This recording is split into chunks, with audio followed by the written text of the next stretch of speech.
Mensuration में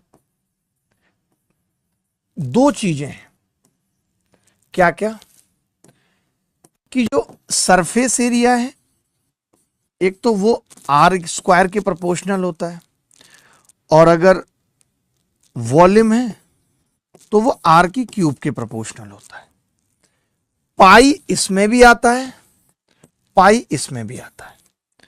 तो मैं ये कह रहा हूं कि अगर सरफेस एरिया या वॉल्यूम, समझना, सरफेस एरिया या वॉल्यूम इंटीजर है तो वो इंटीजर तभी संभव है, इंटीजर तभी संभव है जब आर और एच में कोई 7 का मल्टीपल हो, 7 का मल्टीपल हो। एक तो इतनी सी बात, आपको पता है कि पाई जो है वो 22/7 होता है, तो हम ये कह सकते हैं कि जो वॉल्यूम हो या सरफेस एरिया वो 11 का मल्टीपल होगा ही होगा। लेकिन ये 11 और 7 के मल्टीपल से पहले आप ये चेक करना सीखिए, ये चेक करना सीखिए कि हाइट और आर किसका मल्टीपल है, क्योंकि 11 और 7 से चेक करना मुश्किल होता है। तो हम सबसे पहले क्या चेक करते हैं कि यार आर और एच में हम 3 या 9 का मल्टीपल देख लें, ये हमारे लिए ज्यादा इजी पड़ती हैं चीजें, इसीलिए बताना जरूरी था। कुछ बच्चे क्या करते हैं, वो केवल 7 और 11 के मल्टीपल रट लेते हैं, ये नहीं देखते कि 3 या 9 से ज्यादा जल्दी हो रहा है सवाल। तो आप ये इतनी सी रामायण लिखना चाहो लिख लो, नहीं भी लिख रहे हो तो भी कोई बात नहीं, बैक टू बैक सवाल करेंगे, समझ में आ जाएगा पक्का। एक बेलन की ऊंचाई 20 है प्लस भाई। अब पता है बच्चा ना 7 का मल्टीपल ढूंढ रहा है, फलाना कर रहा है, ढिमकाना कर रहा है, ढिमकाना कर रहा है। अरे मेरे को पता है कि सीजीएल प्री 2022 में सवाल आया है, और अगर आयतन है तो आयतन में तो एच आता है, और एच अगर 20 है यानी 10 का मल्टीपल है, तो उत्तर एक ही दे रखा है ऑप्शन में जो 10 का मल्टीपल है। मैं क्यों चेक करूं 7 और 11?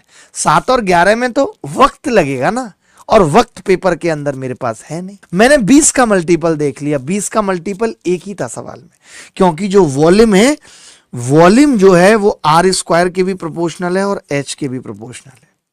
अगर एच 20 है तो उत्तर 20 का मल्टीपल होगा। हमें यही बात सीखनी थी कि जी मुझे कुछ नहीं करना, 20 का मल्टीपल देखना है, एक ही ऑप्शन। अब देखिए ये कह रहा है कि 5, 7, 11 विमाओं वाले एक घनाभ का, सोचिए ये सीजीएल टियर 1 2023 में सवाल पूछा गया। मुझे हंसी आ रही है भाई, देखना कि घनाभ का कुल पृष्ठीय क्षेत्रफल पूछ रहा है। तो आप बताइए कि घनाभ का कुल पृष्ठीय क्षेत्रफल 2 का मल्टीपल होता है या नहीं? अब आप कहेंगे जी मुझे तो फॉर्मूले ही नहीं याद, तो एक ही ऑप्शन था, फॉर्मूला होता है ट्वाइस। देखिए इसमें कोई तारीफ नहीं करेगा आपकी कि पेपर के अंदर आपने LB किया, BH किया, HL किया, आप पेपर के अंदर पूरा कर रहे हैं, आप लगे हुए हैं 5 की 7 से गुणा, 7 की 11 से गुणा, 11 की 5 से गुणा, अलाना फलाना ढिमका कर रहे हैं, कोई मतलब नहीं। मुझे मालूम है 2 बाहर आएगा, 2 बाहर आएगा तो उत्तर 2 का मल्टीपल होगा। ये सब चीजें एकदम दिमाग में स्ट्राइक करनी चाहिए। कुछ लोग कहते हैं पेपर में नहीं करती, करती हैं, मेरे की हैं, 5 बार की हैं, तभी तो 5 बार सिलेक्शन हुआ। कोई इतने इंटेलिजेंट थोड़ी थे हम, बट हमें हर रास्ते आते थे। अब मल्टीपल पे एक सवाल पूछा गया है कि 32.5% का लाभ कमाने के लिए वस्तु को किस मूल्य पर बेचना चाहिए? आप मुझे बता सकते हैं जी, आप मुझे बता सकते हैं 32.5% का मतलब क्या है? तो आपने कहा जी 32.5% का मतलब हो गया 65/2%, यही हो गया। 65/2% को फ्रैक्शन में लिखना चाहें तो 13/40 आ जाएगा, यानी 40 पे 13 का लाभ कमाने की बात कर रहा है, और एसपी पूछ रहा है। आपने कहा 13 पे अगर कोई लाभ कमाएगा 40 पे 13 का, तो 53 का मल्टीपल आएगा उत्तर। ये बात मानते हो?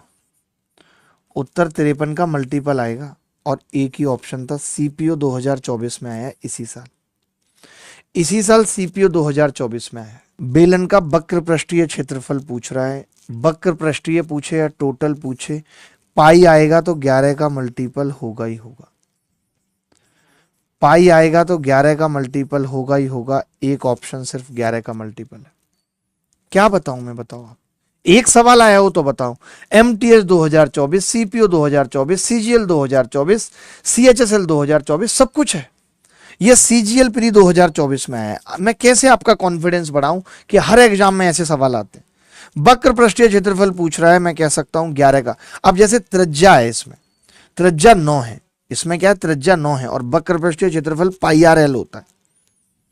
तो अब जरूरी नहीं है कि मैं 11 का मल्टीपल चेक करूं, 11 में थोड़ी तकलीफ है, 9 का मल्टीपल भी चेक कर सकता हूं।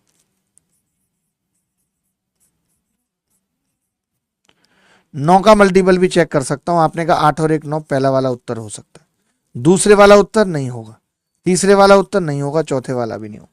तो जरूरी नहीं है कि हम 11 का मल्टीपल चेक करें। 11 के मल्टीपल में वक्त लग सकता है, लेकिन 9 के मल्टीपल में वक्त नहीं लग रहा। यही चीजें सीखनी है। सीजीएल मेंस 2022 में है, इससे बड़ी और क्या बात बोलूं कि मेंस 2022 में है और आयतन पूछ रहा है और कुछ दिया ही नहीं है। आयतन पूछ रहा है, आयतन में पाई आता है, 11 का मल्टीपल जरूर होगा। आयतन में पाई आता है, एक भी ऑप्शन अगर इधर से उधर हुआ है तो आप मुझे कह सकते हैं एज इट इज सवाल पूछे गए। 11 दूनी 22 नहीं कटेगा, 11 दूनी 22 नहीं कटेगा, 11 दूनी 22 कटेगा, 11 एकम 11 नहीं कटेगा। सी इज द करेक्ट आंसर। आप मुझसे जल्दी उत्तर निकाल रहे हैं। क्लास में एक लड़का है अभय, अभिषेक रावत, इतनी जल्दी उत्तर बता रहे हैं, मिस्टर यूनिक। ये लोग सोचो मुझसे जल्दी उत्तर बता रहे हैं,